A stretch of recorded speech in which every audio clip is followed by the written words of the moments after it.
Bien, buenas noches, buenas tardes o días, según corresponda, como corresponde el saludo predeterminado, ¿verdad?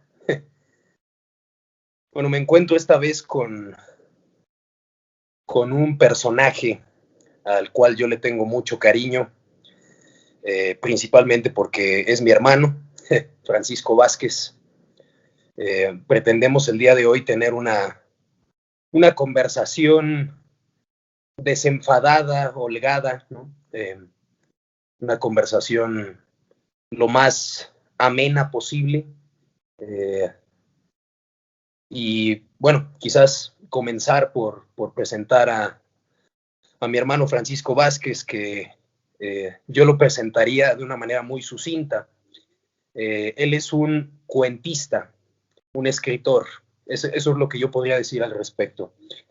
Pero un escritor tal y como lo define, en el sentido en el que lo define Fernando Pessoa en el libro del desasosiego, que es un libro muy caro tanto para Paco como para mí. Hemos charlado muchas veces en torno a este texto, lo podemos ver aquí. Y tengo una cita que le cuadra como un guante, creo yo, a mi hermano Paco. La cita dice de la manera siguiente: el único destino noble de un escritor que publica es no tener una celebridad acorde con sus merecimientos, pero el verdadero destino noble es el del escritor que no publica. No digo que no escriba, porque ese no es un escritor. Digo de aquel que por naturaleza escribe y por condición espiritual no ofrece lo que escribe. Es decir, mi hermano Paco ha escrito N cantidad de cuentos y de ensayos, y los tiene en su acervo personal, y ha decidido pues no deleitarnos con su estilo, que además es muy pessoano. Yo sí he tenido la fortuna de leerlo, y la verdad es que es un heredero digno de Pessoa, diría yo. Pero bueno, muchas gracias. Quisiera empezar por aquí, hermano, sobre esta cita de Pessoa, un poco para romper el hielo, ¿no? Sí. La cita, ¿qué pensarías tú, ¿no? de esta condición del escritor que decide no publicar, decide no ofrecer lo que escribe al público, ¿no? Bueno, yo pienso que es natural, ¿no? Porque mucha gente, inclusive yo conozco a algunos de mis amigos cercanos que escriben, y de alguna manera, pues, a veces lo haces de una manera más, digamos, romántica, ¿no? Cuando haces la cartita para la novia y consigues, pues, no quieres tú mismo ponerte el pie y tropezar, y prefieres guardarla, no entregarla. Se vuelve una especie como de corona de espinas que gira en tu cabeza, pero que no, pues como pasa lo mismo, no quieres publicar. Inclusive el mismo Borges también decía que era uno de los consejos de su papá, ¿no? O sea, escribe mucho, tárdate mucho, todo lo que puedas en no publicar, porque pues, desafortunadamente por la rima o por la frase que tú arrojes serás crucificado, ¿no? La mayoría de la gente que tiene, digamos, porque para mí es un valor, es de mucho valor que alguien se atreva a publicar, porque rompes ese miedo, ¿no? De qué dirán, de lo que tú dices, de lo que tienes que comentar. Yo, la mayoría de lo que yo escribo y que tú has leído, son cuentos con un final, pues, digamos, trágico, ¿no? Me gusta la tragedia, el cuento negro, el humor negro, ¿no? Y muchos, la mayoría de los cuentos de lo que yo escribo, de lo que yo he escrito, de lo que hasta la fecha sigo escribiendo, son situaciones que me han sucedido o de las que me he enterado, porque, pues como tú dices, eh, para hacer cuentita tienes que ser un poco metiche, ¿no? Entonces siempre andas con el radar parado acá oyendo, y lo que tú consideras que puedes de alguna manera utilizar como carne para tu, pues es Pasado. como cuando te cuentas como cuando te cuentas un chiste, ¿no? Yo hay veces que estoy escribiendo y me da risa porque digo, cualquier persona que estuviera viendo a mi alrededor diría, este cuate está loco, ¿verdad? Porque yo generalmente escribo, cuando empiezo un cuento escribo al final. Primero escribo quiero, como quiero que termine, y de ahí parto hacia adelante, y con un título que valga la pena. Si esas dos cosas no las tengo, no empiezo. Yo no tengo casi borradores. Solamente cuando me ha pasado, cuando tengo un supertítulo, pero no tengo un final. Y me ha pasado al revés. Cuando empiezo desde el principio, me cuesta mucho trabajo terminar. Es raro que consiga lo que quiero. En cambio, cuando yo sé, ya tengo mi meta, yo casi siempre tengo, pues, algo divertido que contarme, ¿no? Y Claro. me gusta cuando me sorprendo. Es quizás la sensación más ansiada por el escritor, sorprenderse a sí mismo de Claro, lo que él mismo escribe, ¿no? es que si no puedes hacer eso, entonces mejor dedícate a otra cosa, ¿no? Claro, claro, claro. Ya hay veces que leo cuentos que he escrito, por ejemplo, en el 96, por ahí, este, y sí me sorprende, ¿no? No tanto porque diga, qué buen cuento escribí, sino las cosas que se me ocurrían, o me transporto al momento, ¿no? ¿Por qué escribí eso? Y digo, no, pues sí, haz de cuenta que estoy en medio de un escenario en el que veo suceder todo aquello que me hizo querer guardarlo, ¿no? Porque finalmente es eso. Es como tener tu almacén de pequeños recuerdos, ¿no? Y lo sacas cuando quieres llorar, casi siempre. En mi caso es así, ¿no? Sí, la evocación, ¿no? que suscitan esos escritos viejos, ¿no? Propios, ¿no? Sí, Claro. sin duda. Eh, bueno, hablando del libro El desasosiego, que hemos hablado N cantidad de veces también de él, ¿verdad? Es un libro, Sí, también le tienes tú mucho cariño. Bueno, a la figura de Pessoa en general, ¿no? sí. Los poemas. Es un genio. Para mí es un genio, y todo lo que hizo es una persona que, pues, enigmática, ¿no? Hasta pareciera que hablas de un ente creado para asombrar a la gente, ¿no? Claro. Hasta dices, ¿será que existió? ¿No será que muchos Pessoas crearon un Pessoa? Digo, obviamente hablando de los De los heterónimos, heterónimos. ¿no? Sí, Ujú, ujú, sí, ujú. sí, sí, sí. Bueno, justamente en el libro del desasosiego hay como bueno, es un libro muy misceláneo, ¿no? Pero sí que tiene, creo yo, un leitmotiv que es justamente la idea de que a Bernardo Suárez, que es el heterónimo del libro del desasosiego, no le gusta lo que escribe, ¿no? Es decir, es un crítico excesivo de sí mismo, es un crítico, bueno, incluso en el prólogo se plantea, ¿no? Justamente que Bernardo Suárez no publica lo que está escribiendo, o sea, más bien, estas notas que componen el libro del desasosiego no las Ujú. publica, ¿no? Es más bien Pessoa, que se lo encuentra en un barecillo o en un restaurante de Lisboa, ¿no? Eh, y, y es Bernardo Suárez quien le entrega esos fragmentos a Pessoa, y Pessoa es quien los hace publicar, ¿no? Esta idea a mí me parece muy una idea tremenda en el sentido hasta qué punto el crítico de sí mismo, que el escritor casi siempre es el crítico más mordaz de lo que escribe, ¿no? Es decir, yo creo que cuando se escribe algo, uno mismo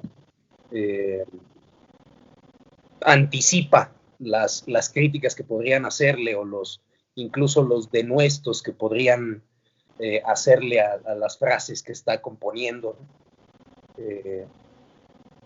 Sí. Pero Pessoa lo plantea aquí como que realmente al oficio del escritor no le es esencial el publicar, ¿no? De alguna manera, que es en esta época de bibliofilia de analfabetos, que diría el propio Pessoa, ¿no? Sí, tal cual. El publicar se ha convertido como decía Borges, en que el mercado está inundado de libros innecesarios, ¿no? De alguna manera. Es que además tristemente cada vez va a ser peor, porque ahora con lo de las redes sociales y la digitalización y que es triste porque pasa lo mismo que pasó está pasando lo mismo que pasó con la música, ¿no? Por ejemplo, hace 100 años estábamos viviendo el surrealismo, estaba en su apogeo el impresionismo, te hablo 1920, ¿no? 1921, tenía 6 años que había Stravinsky había presentado ¿cómo se llama?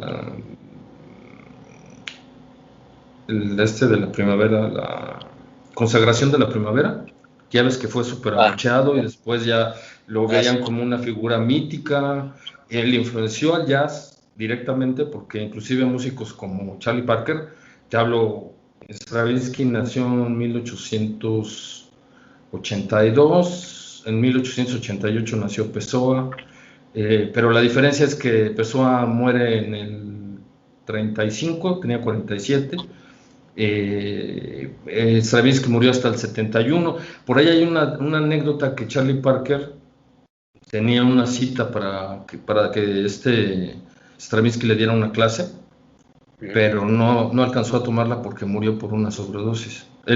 Charlie Parker, no me acuerdo, nació creo que en el 10, murió en el 45, creo. Tenía 35 años cuando murió Charlie Parker.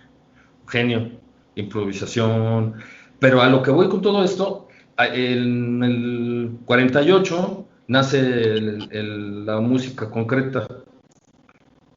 Los tres, Pierre Schaeffer es el que lo crea, Pierre Henry lo ayuda y Pierre Boulez continúa. Pero esa parte es súper importante porque ahí, junto con ellos, Edgar Varèse, si no me equivoco, él nace en el 83 también, pero él muere hasta 1965, Edgar Varèse. Y Edgar Varèse ya había predicho mucho de lo que pasó después. En el 36, por ahí hay un escrito donde dice que en el futuro cualquier iba a poder hacer música y se iba a poder reproducir sola, en el sentido de la automatización, ¿sí? Okay. Cuando nace la música concreta, ya empiezan a hablar de los samplers, hacen todo el rollo de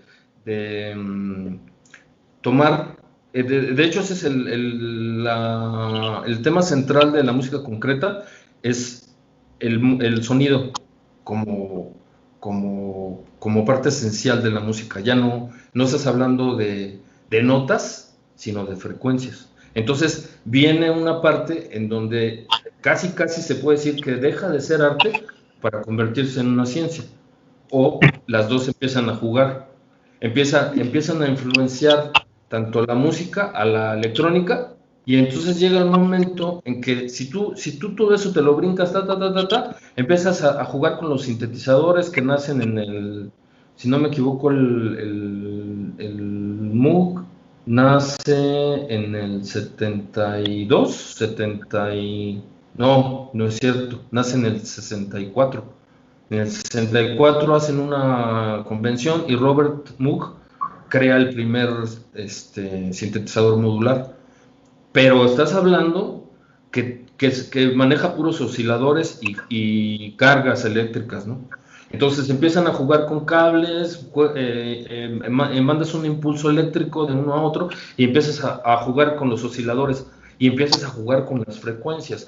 Y toda esa etapa que viene de la música concreta, que ellos, por ejemplo, el otro que también ayudó a eso es John Cage, igual, Claro. todos ellos son de la misma camada.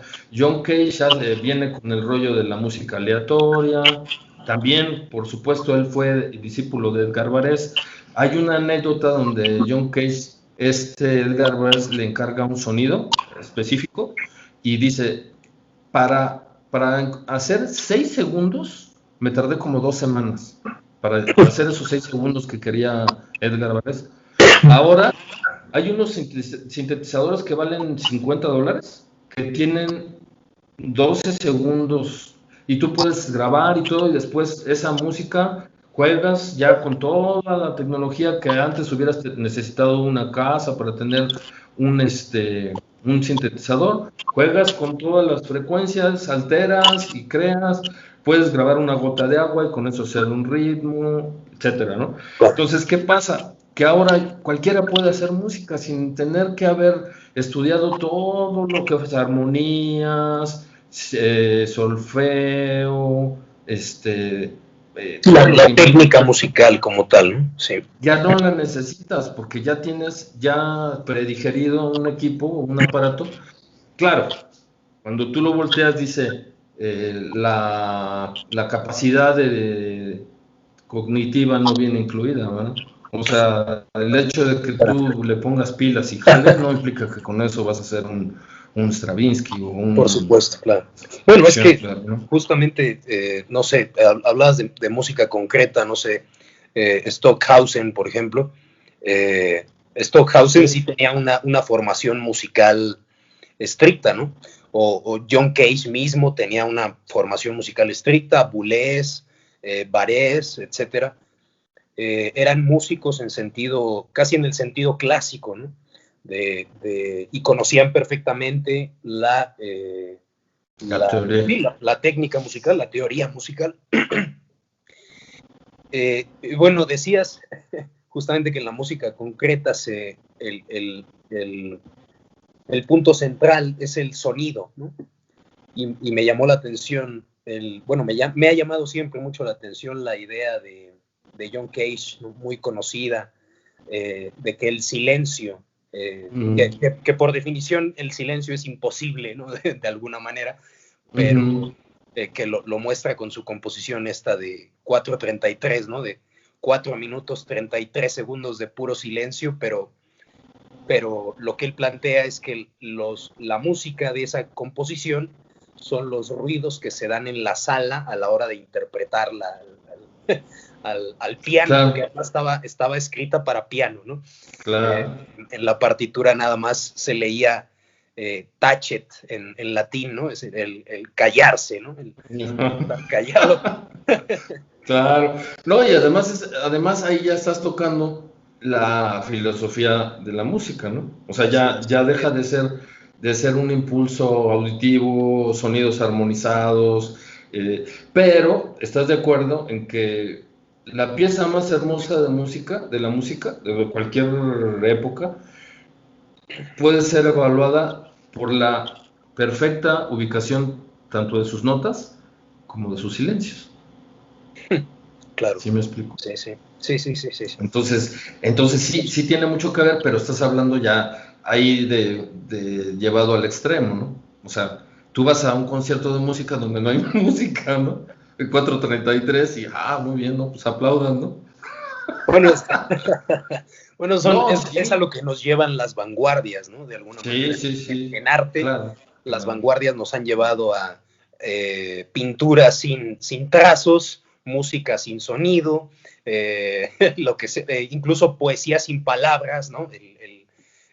Hay muchos epígonos de estas tendencias que realmente son reducciones al absurdo de la propia manifestación artística, ¿no? Es como un poco llevar al límite, llevar al callejón sin salida las manifestaciones artísticas, ¿no? Sí. Y lo sorprendente es que después de eso, es decir, después de esos ejercicios o experimentos, se haya logrado hacer algo, algo Sí. en arte, en todas las disciplinas estéticas, que se haya conseguido superar, ¿no? Esas vanguardias que parecía que nos llevaban al fin de las disciplinas estéticas, ¿no? Claro. Y bueno, ya ni sé por qué estábamos hablando de esto, pero bueno, en fin. Bueno, pues ya ves cómo te lleva la conversación por un hilo, ¿verdad? Lo que pasa es que a mí lo que me dio me soltó la lengua por ese lado fue por el rollo de lo que estamos viviendo ahorita, ¿no? Te decía que hace 100 años, pues había mucho material cerebral. No sé si realmente dicen que ese tipo de movimientos son cíclicos. Yo los estoy esperando, porque si te pones a ver, eso fue hace 100 años y pues yo no los veo, ¿no? Ahorita te da una tristeza, la verdad. A mí que me fascina la música, además de leer, no concibo un día sin música. Entonces, por ejemplo, yo suelo escuchar mucho jazz, música de esa época. Para mí una época que fue como punto y aparte fue finales de los 70s, 80s. Y es bien curioso, fíjate, porque en el 64 es cuando se desarrolla o se inventa o se crea o se comercializa inclusive el Moog, el Robert Moog, el Mini Moog y el Moog, este sintetizador, y después dio pie a otros. Pero curiosamente del 64 al 80, que son 16 años, no, del 64 al 70, sí, son 16 años, ¿no? Sí. Hay una explosión increíble, ¿no? Sí. Son 6 años, ¿no? Del 64 al Al 70. 80, no al Al 80. 80, perdón. Ok. Sí. O sea, estás hablando que son 16 años, 15 años en los que había, bueno, y hay otros que están todavía más cercanos, que son los alemanes, por ejemplo, como Kraftwerk, estaban haciendo música en el 69 ya. Su primer disco, Tom Flood, creo que se llama, es del 69. Y ellos fueron de los primeros que utilizaron el sintetizador de Robert Moog. Entonces, ¿cómo es posible que siendo, bueno, obviamente sí me explico, ¿verdad? Pero es una pregunta que me hago a mí mismo, ¿cómo es posible que hubo un crecimiento en 16 años tan exponencial, todo eso, el synth pop que le llaman el synth Brit, ¿no?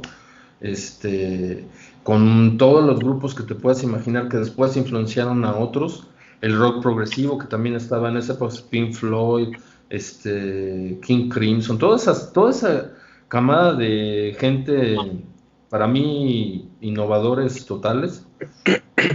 Y ahorita no hay nada nuevo. O sea, no sé si a lo mejor estemos en esa encrucijada en que todo el mundo está empezando a volver a preguntarse cómo innovar, ¿no? Porque tú oyes, por ejemplo, lo que están, pues, músicos que tú le prendes al radio, ¿no?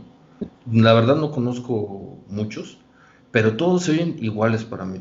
O sea, no hay una creatividad, el ritmo es el mismo, las voces se oyen modificadas. No sé si te has fijado, pero no Sí, se es oye natural. el autotune que le llaman, exacto, sí. O sea, qué triste, ¿no? Que ni siquiera tengan el oído musical. Ya no digas van a crear, pero cuando menos saben cantar. Pero ni eso, ¿no? Bueno, Entonces, eso se ha visto con este género derivado del hip hop, que es el trap, ¿no? El trap, justamente una de sus notas esenciales sería la voz modificada mediante autotune, cero instrumentos, es decir, simplemente crear una pista, una base en base a sampleo, ¿no? Bueno, que la técnica del sampleo no es nada fácil, sin duda, pero sí, hoy en día hay música, que esto, como decías tú, te metes en cuestiones de filosofía de la música que son realmente muy intrincadas, porque ¿qué define lo que es la música? Es decir, esa sería una de las preguntas fundamentales para, yo creo, que anega, esa pregunta anega todas las otras preguntas, ¿no? Es decir, por ejemplo, hay un libro de Vladimir Yankelevich, que era un filósofo francés de origen ruso, que tiene un libro que se llama La música y lo inefable. En este libro justamente se pregunta, haciendo unos entrecruzamientos con teología neoplatónica y compositores como Stravinsky, por ejemplo, o como se me ha ido ahora el nombre de Ramus, ¿no? Sí, digamos, no tengo tan fresco el contenido de ese libro, pero ahí se plantea, por ejemplo, cuál es el papel que juega el silencio en la música, ¿no? Claro. al margen de los planteamientos de las vanguardias de John Cage o de estos personajes más conocidos, ¿no? Uh-huh. Es decir, hay una música,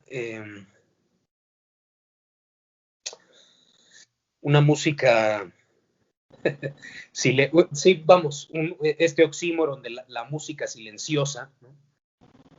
Podríamos plantearnos si esa música es más deseable que los movimientos que son imperantes ahora, ¿no? Como decía el trap, sí, en fin, las nuevas vanguardias, digamos, ¿no? Que también ya nos están llevando al absurdo respecto a lo que es la música, ¿no? ¿Te acuerdas que el otro día justamente platicábamos de unas lecciones de filosofía de la música que impartió Gustavo Bueno, exactamente? Sí. Que son, ni siquiera sé cuántos videos están disponibles ahí en YouTube, ¿no?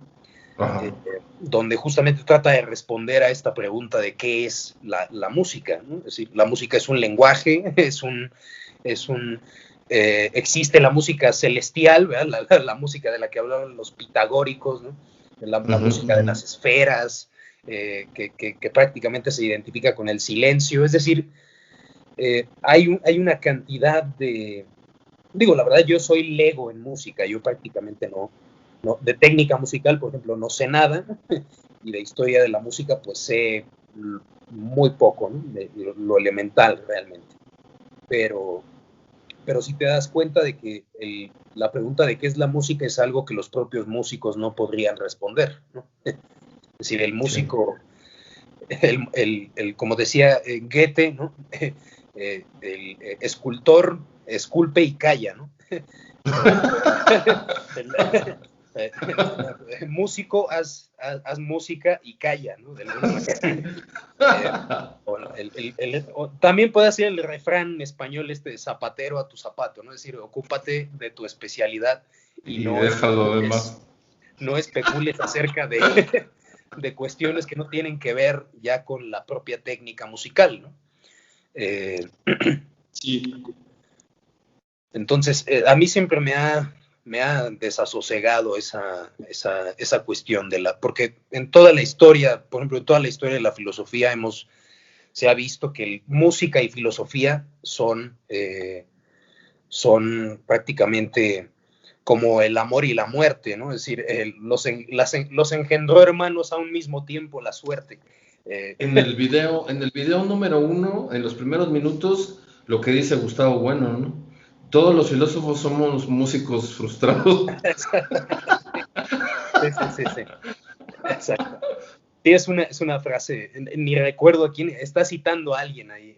A Carnap, es Rudolf Carnap, que era un filósofo de la ciencia perteneciente a los positivistas, ¿no?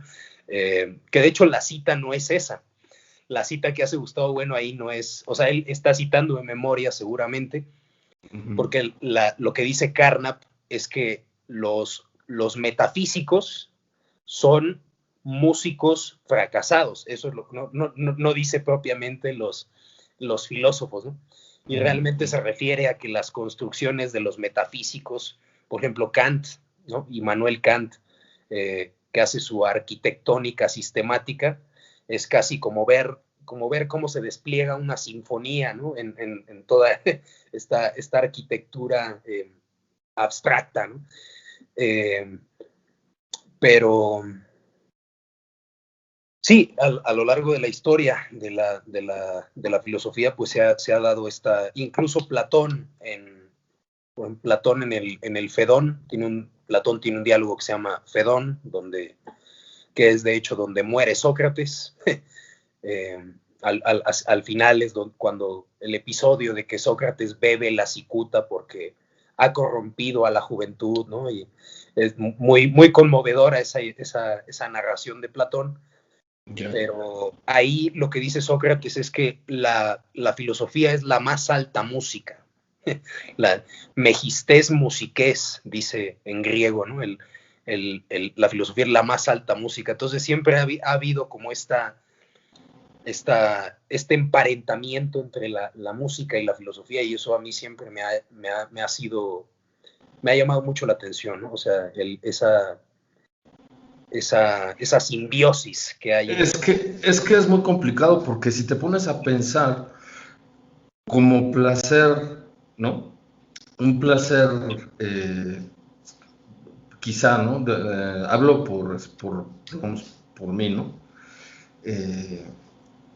Si tú te pones a hacer música para ti, puede ser que tú pienses que eso es esencial para ti, que ciertos sonidos con cierta frecuencia, con cierta distribución, con cierta nota que espera un tiempo de silencio, etcétera, esa es tu música perfecta, pero habrá otro que diga que es una porquería, como suele suceder, ¿no?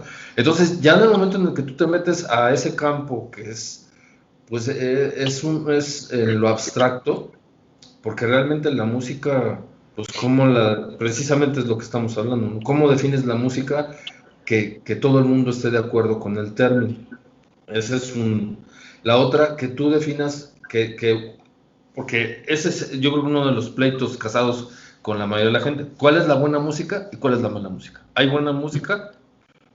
O sea, porque yo lo he visto, tú te pones a oír música clásica, por ejemplo, tú puedes elegir uno de tus compositores favoritos, llámale Mozart, Chopin, el que tú quieras, ¿no?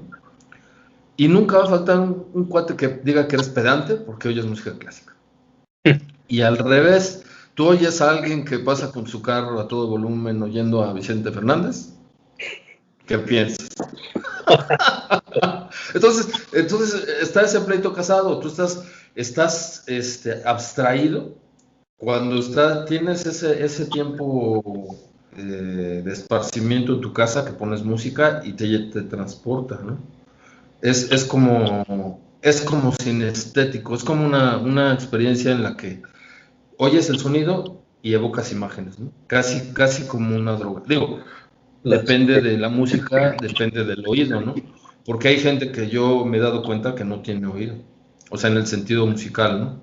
No tiene capacidad de apreciación. Estás oyendo a Beethoven y te pregunta que si es Mozart, o estás oyendo a Bach y te pregunta que si es, no sé, otro músico, ¿no? Entonces, pues es evidente que es la novena de Beethoven, es evidente que es la quinta sinfonía de Beethoven. O sea, digo, a lo mejor suena muy pretencioso creer que todo el mundo debe de conocer esas melodías, ¿no? Esas sinfonías o esa música, ¿no?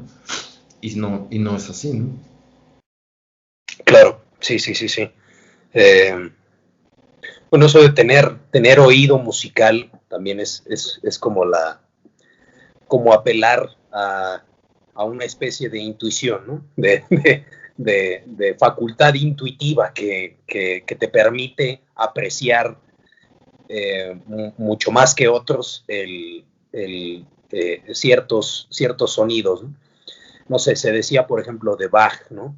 Que Bach era capaz, obviamente esto es una leyenda, porque eso perceptivamente es imposible, pero que la técnica del contrapunto, que es casi, perdón, sí, los palíndromos en las, en las, en las partituras, que Bach era capaz, ¿no? de percibir a la hora de ejecutarlo el palíndromo en el sonido, ¿no? Eso es obviamente eso ya es una exageración, ¿no?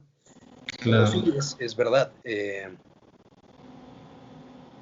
Me preocupa, digo, y me preocupa objetivamente, si realmente sí hay una manera, ¿cuál es un criterio objetivo para decir qué es música y qué no es música, ¿no? Qué cae dentro de la clase de música y qué cae dentro de la clase de no música, ¿verdad?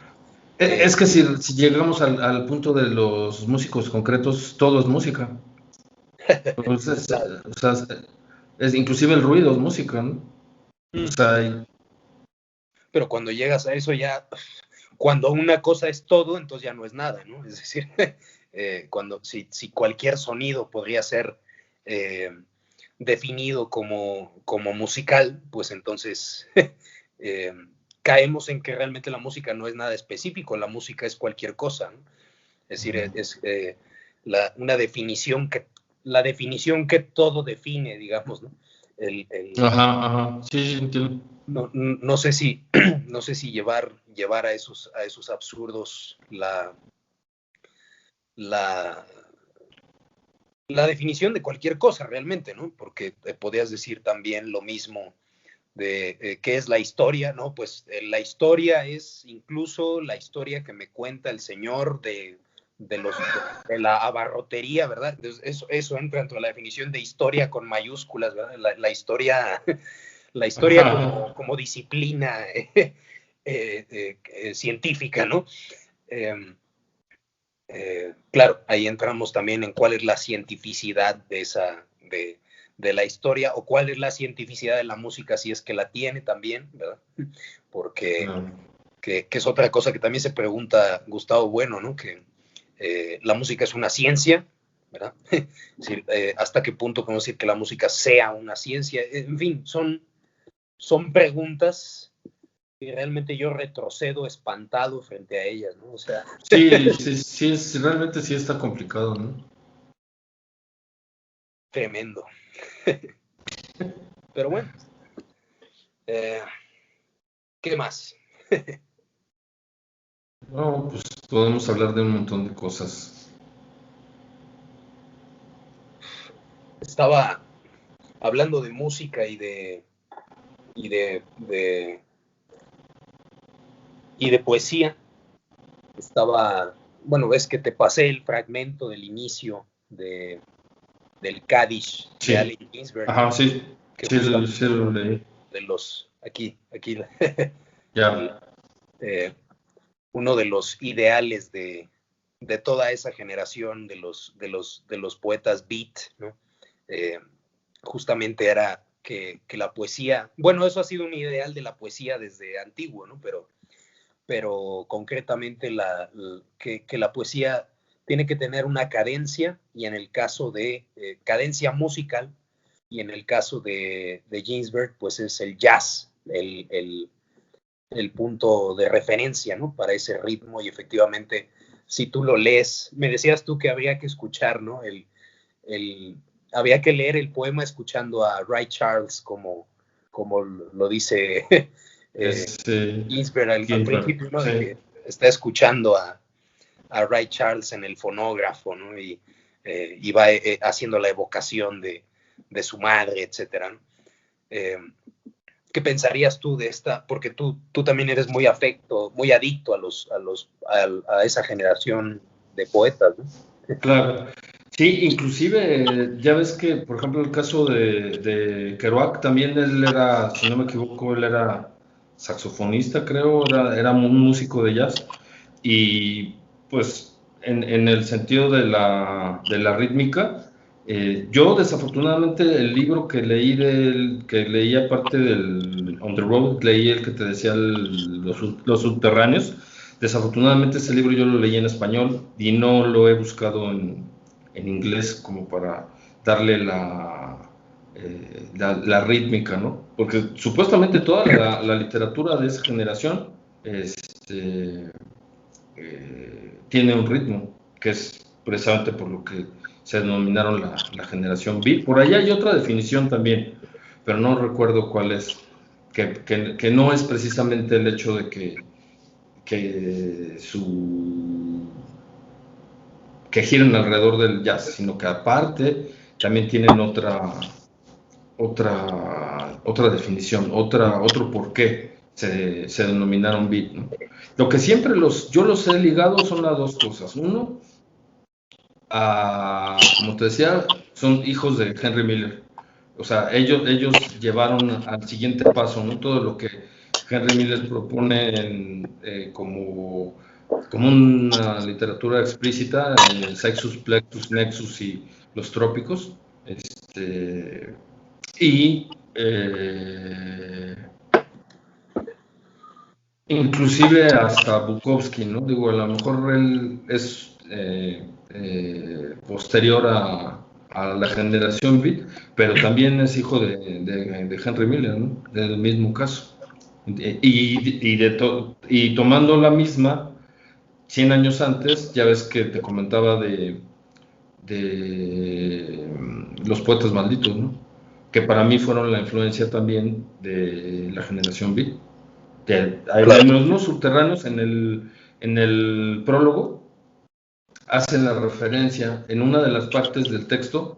El personaje de Jack Kerouac habla de que yo tengo una amante y es una negra. Y te dice, esa misma frase igual está en un libro de Baudelaire, ¿no? Entonces, Claro. ya ahí te empieza a cerrar, ¿no? Y curiosamente, estás hablando de 1856, cuando fue la presentación de Las Flores del Mal, y en 1956 es cuando escribe o publica el On the Road, ¿no?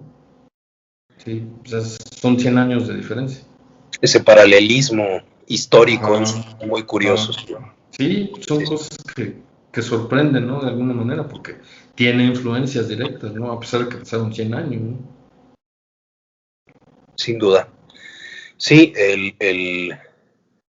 bueno, hablando de los papás, de los, sí, de los eh,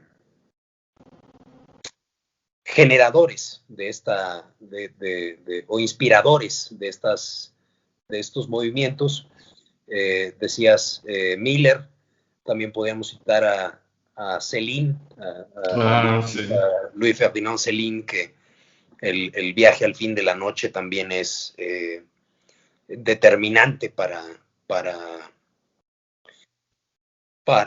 para ese tipo de literatura. No sé, por ejemplo, muchos, si tienen a Bukowski como como un maestro de ese tipo de literatura, pues Ujú, ujú. si leyeran a Céline se caerían para atrás, porque sí, Céline es también, vamos, la crudeza de la narración y del estilo es realmente, vamos, Céline está publicado en la Pleiad, ¿no? Que es como llegar al cielo, al Olimpo en la literatura francesa, ¿no? Pese a que fue un personaje abyecto en términos políticos, etcétera, porque fue colaborador con el régimen de Vichy, con los nazis, etcétera, y era un personaje moralmente abyecto, pero literariamente impecable, ¿no?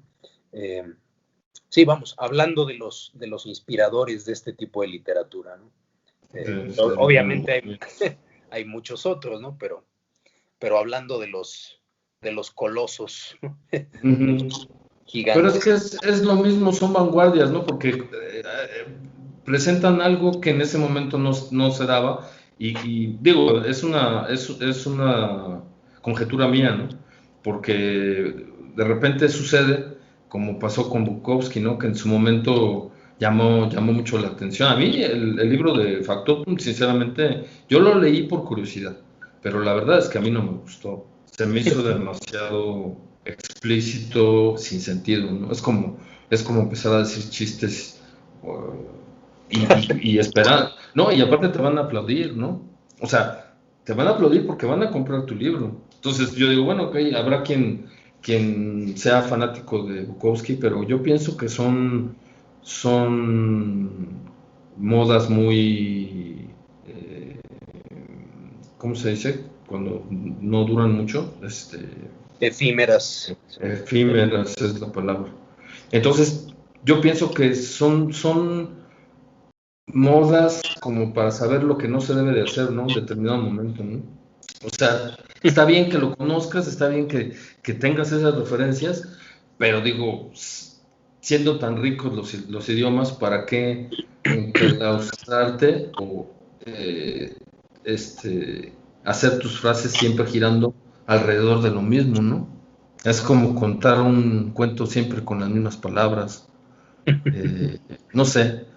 Sí, realmente, sí, las narraciones de Bukowski muchas veces son muy repetitivas, ¿no? Casi siempre Sí, una habitación mugrosa de hotel con una prostituta barata y alcoholizado, sí, es el mismo ambiente, ¿no? el mismo ambiente, siempre quejándose de que tiene que ir a trabajar y que lo tratan de la chingada, pero pues él se sale temprano y se va al bar de la esquina, se pone hasta el huevo, o sea, ¿no? O sea, como que dices, bueno, pues, no, es que sabes que a lo mejor también es el reflejo de la época, ¿no? Porque dices, bueno, a lo mejor el lector promedio se refleja con él porque está harto de su trabajo, es una bonita forma de ir en contra del sistema, ¿no? Porque, pues, de alguna manera eso te ubica, ¿no? O la gente te vale, no sé, capaz que yo estoy divagando, ¿no? No, sí, estamos divagando los dos, ¿eh? Sí, no hay ninguna Ajá. pretensión académica en nada de lo que estamos diciendo. Sí. No, sí, pero lo que voy es de que cualquiera me puede refutar todo, ¿no? Digo, finalmente es una conjetura mía y pues, no es una recomendación, no leas a Bukowski, al contrario, está bien que lo conozcas, ¿no? Y ya, pero hay más literatura, ¿no? Hay más cosas interesantes. Volvemos a Pessoa, ¿no?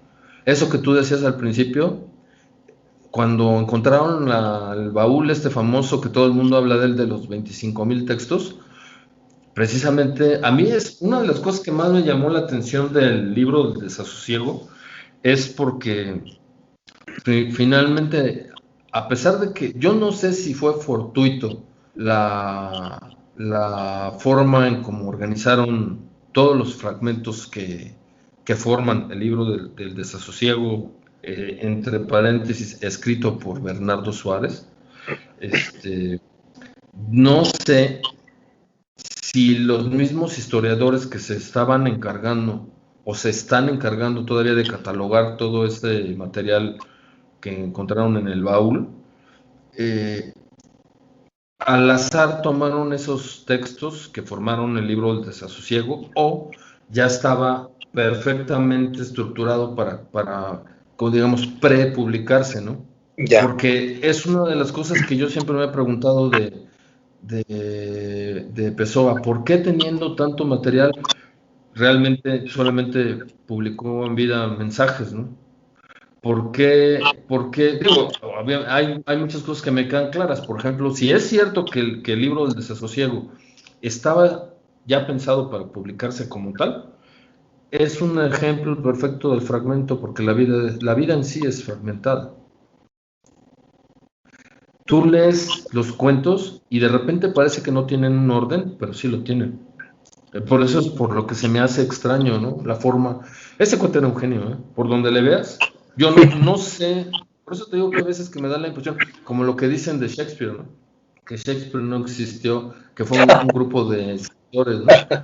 O sí, se plantea también la hipótesis de que fue Bacon, Francis Bacon, ¿no? El autor de los textos de Shakespeare, ¿no? Sí, no, bueno, eso es cuestión Sí, para eruditos, para historiadores de la literatura, ¿no?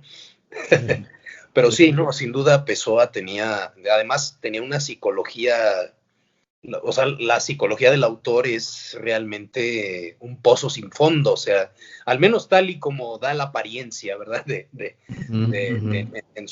los textos, ¿no? Eh, es algo que el otro día comentaba con Dante, ¿no? Con Dante Nogués, que él decía que algo así como que, sí, que Pessoa decía que tenía una especie que sentía que se desdoblaba por dentro, ¿no? Y incluso se multiplicaba por dentro y eso lo llevaba a los heterónimos. Si realmente Pessoa sentía esto o es un artificio literario más bien, ¿no? Un artificio literario el crear tantos heterónimos y desdoblarse en tantas personalidades. claro. Si eso obedece realmente como a la manera de ser del autor o a un artificio literario, ¿no? Pero bueno, en cualquier caso Que cumple su era, función, ¿no? que a lo mejor era otro heterónimo más, ¿no? Que estaba hablando Sin duda. ¿no? En nombre Sin de duda. Pessoa, ¿no? No, es que es muy complicado, porque yo pienso, a lo mejor no me equivoco, ¿verdad? Pero de los escritores que yo tengo conocidos, no hay otro que haya hecho eso. No sé si haya otro, pero de los que yo conozco, no conozco otro que haya creado. Según por ahí vi un documental, no me acuerdo, no me creas mucho la cifra, pero decían que 60 o 70 heterónimos le habían contado. Entonces, lo que tú comentabas con este Dante, crear cada heterónimo como una persona, con biografía, ¿sí me explico? Que uno que es Sí, sí. rico, otro que, por ejemplo, no me acuerdo cómo se llama, el que era un pastor, el de Campos, ¿no? No Álvaro. me acuerdo, o sea, Álvaro de Campos, sí. O sea, es increíble, ¿no? O sea, tú lees, ese cuate era un poeta que era pastor, ¿no? Sí. Supuestamente en su biografía. Y hay otro cuate que es gay, y hay otro cuate que era un militar, creo, una onda así. O sea, son como los 5 o 6 más conocidos de él, ¿no? Sí. Alberto No, es que Caeiro. realmente, sí, Careiro, ¿verdad? Sí, no, o sea que realmente es, es toda una fantasía Sí, en todos los sentidos. se forja un mundo propio el poeta en este caso, ¿no? Sí, no, de hecho yo cuando yo dejé de escribir, yo cuando retomé este libro, el del libro de los testigos, fue precisamente cuando yo dije, no, yo tengo que seguir escribiendo. No sé exactamente qué fue lo que me disparó, pero volví a escribir. Yo había dejado ya más de 10 años de escribir. Y desde entonces ya no volví, ya no me he detenido. Excelente. Igual, ¿no? A lo mejor un día me encuentran ahí muerto y encuentran ahí unos cuantos escritos, pero no sé, yo no sé todavía, no tengo la inquietud de publicar. No hay algo que me orille, que me impulse, que me obligue o que me dé ganas de publicar, ¿no? Digo, compartirlos contigo, con las niñas, con Patti, con Gaby, pues es interesante, ¿no? Me gusta cómo se asombran, así como yo me asombro cuando, cuando yo estoy creando esos cuentos. Es lo que me llama la atención. No sé, a lo mejor es un placer hedonista, ¿no? Provocar sensaciones, ¿no? Claro, sí. Y onanista de alguna manera también, ¿no? Claro, sí, claro. Sí. Em, sí, la inquietud por publicar quizás obedece, o más bien obedece a una vanidad quizás, ¿no? la mayoría de las veces. Creo que esa frase de Pessoa da buena cuenta con la que empezamos, ¿no? Da buena cuenta que efectivamente un escritor, a un escritor no le es esencial publicar. Es decir, no. Para llamarse escritores, y con que escriba es más que suficiente. Sí. No, inclusive hay una anécdota de Borges con ¿cómo se llama? Un escritor mexicano. Con Alfonso Reyes. Reyes. Y le dice, oye, Alfonso, no me acuerdo si es Alfonso Borges a Reyes, le dice, oye, Reyes, ¿por qué publicamos? Dice, no, publicamos para no pasarnos la vida corrigiendo borradores, ¿no? Así es, sí. Pero bueno, estamos hablando de monstruos, ¿no? De la literatura. Estos cuates, pues, sí o sí tenían que dar a conocer su obra, ¿no? Claro. Sí, hubiera sido egoísta no hacerlo. Sí. Claro. No, además, estás hablando de monumentos, ¿no? Monumentos. ¿no? Claro. No, además, eso que dices, Borges, hay un no recuerdo si es un libro de ensayos, no sé exactamente en qué libro, pero abre ese libro con esa cita de Reyes, que aparece en el primer libro que publicó Reyes, que es Cuestiones Estéticas, que son una serie de ensayitos, digo por la brevedad, pero en el concepto son impecables, ¿no? Son textos sobre las 3 Electras del teatro ateniense, que Reyes fue uno de los primeros que empezó a estudiar en México la literatura griega, sobre Mallarmé, sobre Goethe, en fin, ¿no? Ensayos, incluso sobre literatura clásica española, el libro de Buen Amor, no es el libro de Buen Amor, es La Cárcel de Amor de Diego de San Pedro. El libro de Buen Amor es el del arcipreste, ¿no? Pero en ese libro de Cuestiones Estéticas justamente dice Reyes esto, que dice, hay que publicar los libros para no pasar la vida corrigiéndolos, ¿no? Y Borges utiliza esa cita en uno de sus libros de ensayos, ¿no? Que es una cita muy inteligente, en efecto. Sí puedes pasarte la vida entera, llegar más allá de la edad de Matusalén sin estar satisfecho con lo que escribiste, ¿no? No, pero es que ahí lo que sucede es que cuando tú no has de alguna manera hecho público el error, ¿sí me explico? Entonces, pues no pasa nada, ¿verdad? Pero ya una vez que ya le diste el soplo de la vida, al momento que lo publicas, pues ya te amolaste, porque digo, a lo mejor puede ser una edición o lo que tú quieras, una reedición corregida y aumentada, ¿verdad? Pero ya tu error primero ya se fue. Digo, obviamente estás hablando de genios de ese nivel, pues ¿cuál error, no? Pues a lo mejor no está tan perfecto, porque a los ojos de un creador de esos niveles, pues ¿cuál va a ser? Obviamente siempre van a tener algo mejor que decir, ¿no? Claro. Pienso yo. No, sí. Sin duda. Pero sí, bueno, creo que el Cortázar mismo, en una entrevista con Soler Serrano, dice justamente que un libro más es de algún modo un libro menos para acercarte a ese libro absoluto que nunca escribes porque te mueres antes, ¿no? O sea, muy cierto, muy cierto. Sí, ¿no? Es que te quedas en la búsqueda de la perfección, ¿no? Que es, sí, claro, sí.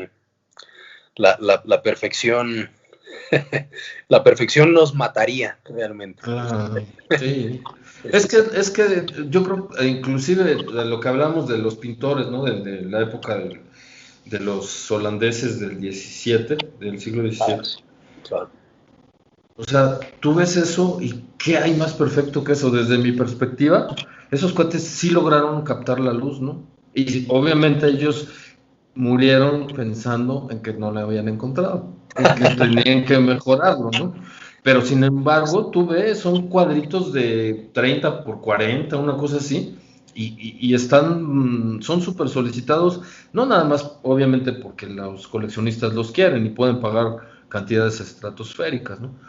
Pero porque tú los comparas con otros pintores de esa época y de otras épocas, de otras latitudes, y no sé qué tienen esos cuates o qué tuvieron los holandeses que lograron esa calidad, ¿no? Como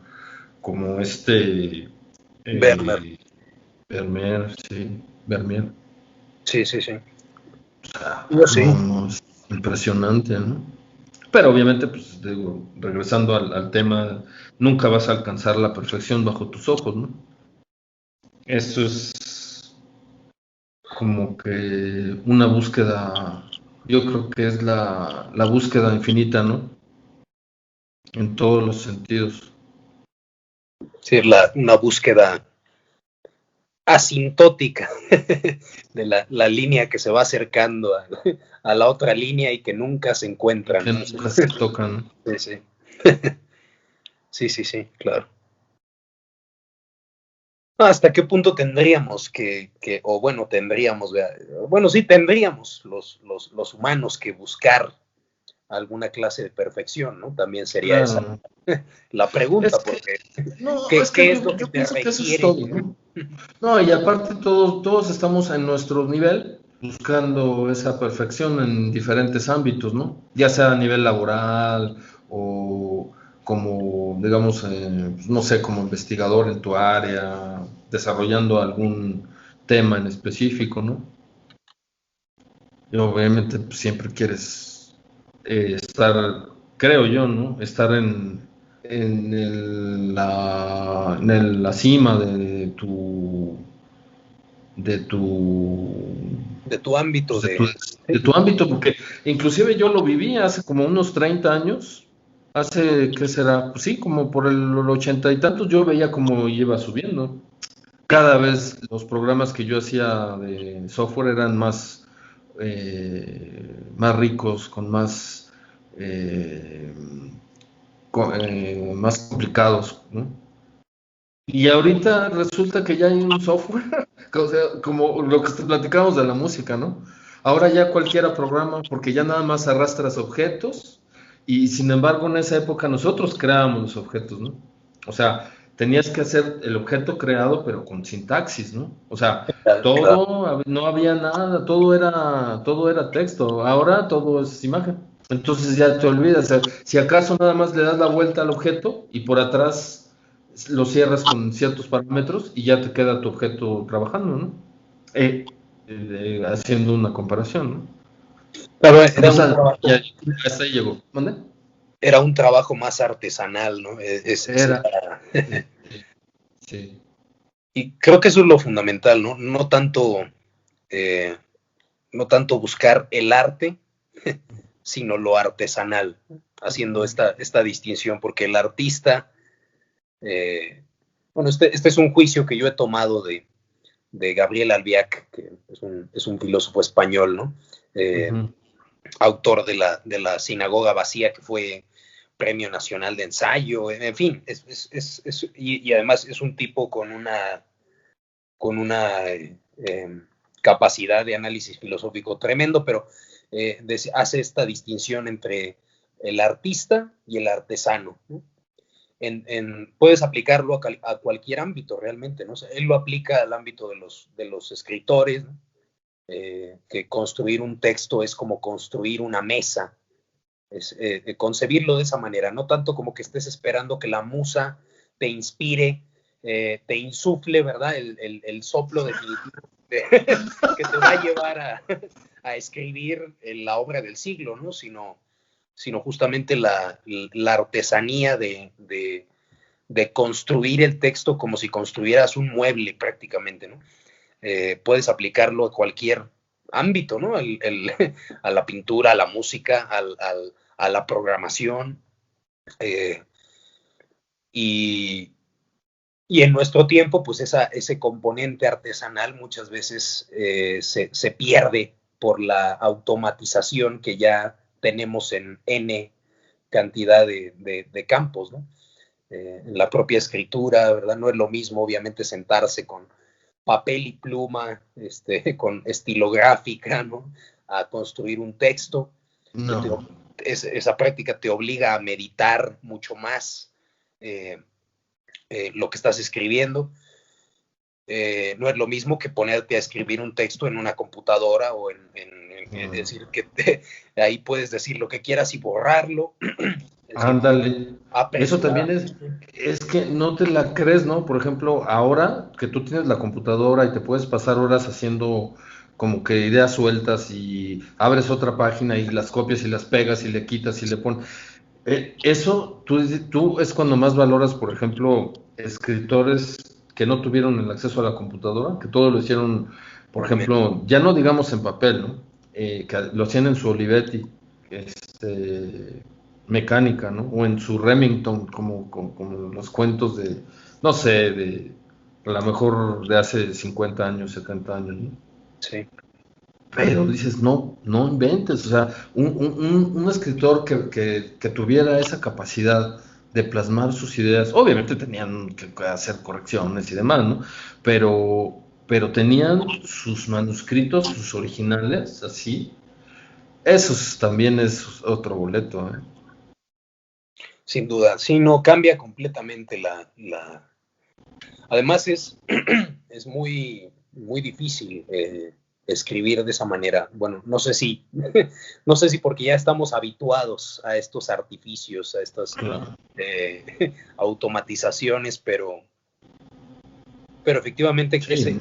esa práctica conserva lo artesanal del proceso, ¿no? Claro. Y es algo que ya prácticamente está en peligro de extinción. Sí, si no es que ya está extinto, porque yo no conozco a nadie que tenga, digo, obviamente no conozco muchos escritores, pero de la gente que yo conozco nadie tiene máquina de escribir.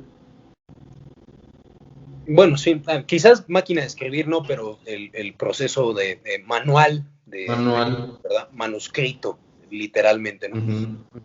Eh, yo alguna vez lo intenté y la verdad renuncié a ese método porque me resultaba Sí, paralizante realmente. sí, tú tenías varias libretas, ¿no? Sí, relleno libretas y a la misma velocidad arranco las hojas y sí, sí. Suele suceder. Sí, yo fíjate que por ahí tengo también un par de cosas, pero no mucho, ¿eh? Casi, casi no. Te puedo decir que no. La mayoría de mis textos son... Inclusive tuve la suerte de que precisamente un disco duro, fíjate, del 96, que yo ya daba por perdidos todos los textos, aquellos que te platicaba de Multimedia Dreams y un montón de poemas que escribí en esa época. Yo te lo juro que me daba contra la pared porque yo ya lo daba por perdido y empecé a probar en una computadora disco tras disco. Tenía ahí como unos 8 o 10 discos duros viejitos y afortunadamente lo encontré y lo rescaté. Ya tengo como N copias de eso, porque sí fueron muchos, todos los poemas que escribí pues en los 90s. Y después ya me brinqué y te digo, apenas hace unos 7 años, 8 años, volví a retomar otra vez la escritura, pero ahora sí más en serio, porque yo hay días que he escrito 2 o 3 cuentos, este, hay una semana que no escribo, pero es lo que tú dices, o sea, no, yo no forzo nada, ¿no? Lo que se tenga que decir, que se diga y ya, no me gusta guardar borradores. Yo, si no vale la pena lo que voy a escribir, no. Tengo algunas cositas, así como notas, que me gusta por ejemplo, que el título no me convence mucho, hago un segundo título, a ver como cuál puede... Porque también el título yo siempre he pensado que el título es tan importante como el contenido. Y si tú no conoces, si no manejas bien tu título, o revelas parte de lo que va a pasar, o no es interesante, ¿no? Claro, Entonces el sí. chiste es que guarde esa dualidad entre ser interesante pero sin revelar, ¿no? Hay justamente en ese libro de Alfonso Reyes de Cuestiones Estéticas, eh, Reyes dice algo, algo parecido. Dice ahí, lo que hay que hacer es escribir por medio de títulos. Es decir, que todas las frases del texto sean títulos. Es decir, con esa condensación, con esa economía, con esa que te revela, pero al mismo tiempo esconde el contenido del... Se dice fácil, pero... Sí, no, es tremendo, sí, ¿no? El escoger un título, yo creo que es las cosas más difíciles que hay a la hora de escribir, sí, sin duda. Sí, sí, y yo muchas veces cuando estoy escribiendo lo que hago es que creo la frase y después le voy quitando hasta dejarlo lo menos de texto, pero que me siga convenciendo que dice lo que yo quiero. Claro. Por eso me gusta a mí empezar con el final. O sea, cuando yo voy a escribir un cuento, no sé, por ejemplo, no sé, un asesinato. Hace poco escribí uno que se llama el crimen perfecto. Este cuate tiene un vecino, pero ya lo tiene hasta acá. Porque hace ruido, porque no lo deja dormir, porque la típica guerra entre vecinos, ¿no? Sí, Pero este claro. cuate empieza a idear una forma de cómo matarlo, sin que lo agarre. Y entonces, por ahí yo leí que hay un promedio que dicen que la mayoría de los crímenes, los asesinos, cometen, no me hagas caso, ahorita no me acuerdo la cifra, pero cometen 30 errores, ¿no? Y de esos 30 errores, siempre tratan de evadir todos y siempre olvidan 5. O sea, siempre hay 5 errores que dejan, ¿no?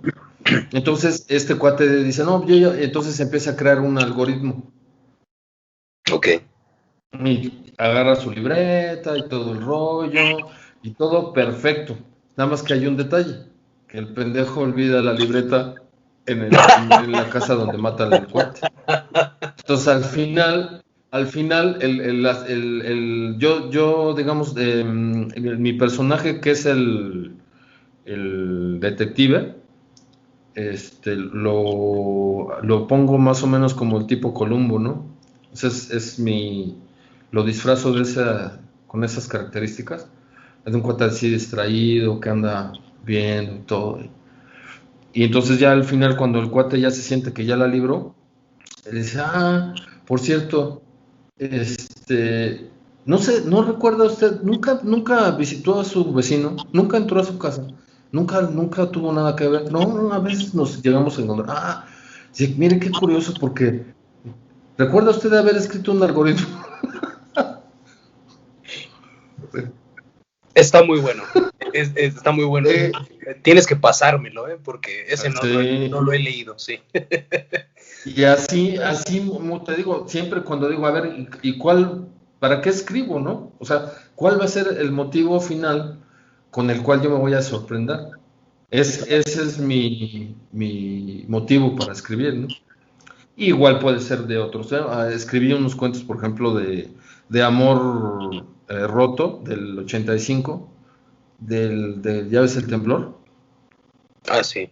Entonces es una pareja que se conoce y precisamente el día que que le va a presentar a la chava al novio a sus papás, ese día él se tiene que ir a quedar a cuidar a su abuelo a los multifamiliares de Tlatelolco. Y entonces al otro día ella está haciendo la limpieza con su mamá y se entera que se cayó el edificio Monterrey. Adiós. Entonces, ese tipo de cuentos así que no sabes qué va a pasar, son los que a mí me gustan. Así escribir, así escribo.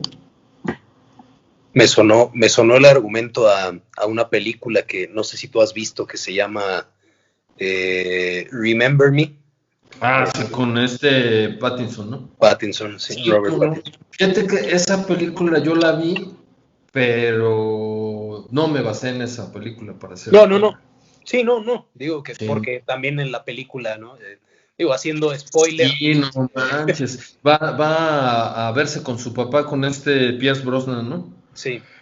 Y le dicen, no, porque para eso todo el tiempo ellos se habían peleado y no tenían una buena relación típica, ¿no? Papá, hijo, antagonistas, ¿no?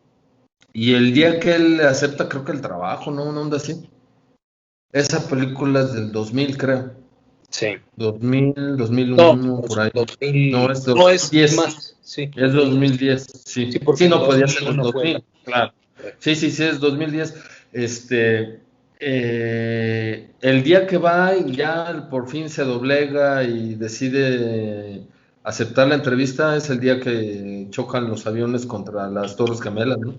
Y la oficina del papá está en una de las torres, sí. Sí, No, sí, la verdad es que sí te impacta, ¿eh? Sí te impacta. a mí me gustó mucho esa película, sí. Desde la fui a ver al cine, justamente, el día del estreno, además. Sí, no, me imagino que sales llorando, ¿no? O cuando menos sí se te sale una lágrima, ¿no? Sí, ¿Por qué no te sí. esperas eso? Ah, ¿Qué te vaya, parece? pues muy bien. Eh, bueno, hermano, si quieres, podemos dejarlo aquí,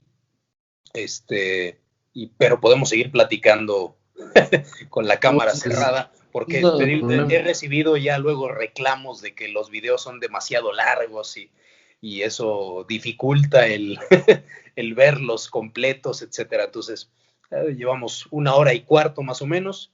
Yo creo que es buen tiempo. Sí, Se me parece dijeron, bien. se dijeron cosas muy interesantes. Sí, como Yo siempre. dije cosas muy imprecisas No digas eso, carnal. no, No sí. digas eso porque me hace sentir mal, porque más No, bien aquí el que andaba todo disperso fui yo, pero no. eso es lo de menos, ¿no? Porque finalmente el chiste es que compartamos un rato, Claro. pues, ¿hace cuánto que no nos veíamos? Ya van como 2 años. Digo, ahorita que te estoy viendo en, digamos, en cámara o remotamente, cuando menos ya tengo el lujo de verte. Sí, no, igualmente. La verdad es que fue muy enriquecedor y a mí no me parece que tú hayas divagado, ¿eh? O sea, yo, tal y como yo lo percibí, me parecieron tus intervenciones muy valiosas, Gracias, además, carnal. en tantos campos, además. Pues como siempre, ¿no? Es que nos gusta brincarnos de un lado para otro. Asalto de mata. Bueno, carnal, pues muchas gracias por aceptar la invitación y podemos grabar después alguna segunda parte, ya quizás Claro. más estructurada. Esta fue así como muy dispersa, muy holgada, muy desenfadada, ¿no? Que era la idea, justamente. Sí, sí, exacto. Sí, cuando quieras. Muchas gracias por la invitación. Vale, carnal. Cuídate mucho. Chao, chao.